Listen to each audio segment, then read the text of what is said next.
The next day, I decided I wouldn't ignore it anymore, because pretending it was just stress or imagination clearly wasn't working, especially after 4 students had officially been reported missing, and the school administration kept repeating the same vague explanation about family matters with smiles.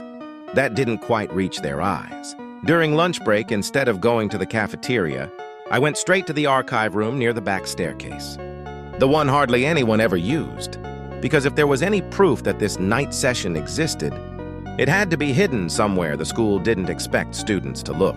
The archive room smelled like dust and old paper, and the lights flickered faintly as I started opening metal filing cabinets, scanning through folders labeled by year, until I found something that made my hands freeze.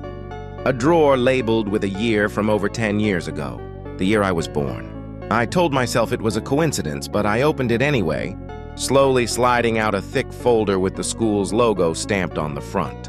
And when I flipped it open, I felt the air leave my lungs. It was an enrollment list for the night session. The first page was filled with names of students I didn't recognize, but as I turned the page, my vision blurred for a second because halfway down the list, written in neat black ink, was my full name, date of enrollment, the day I was born.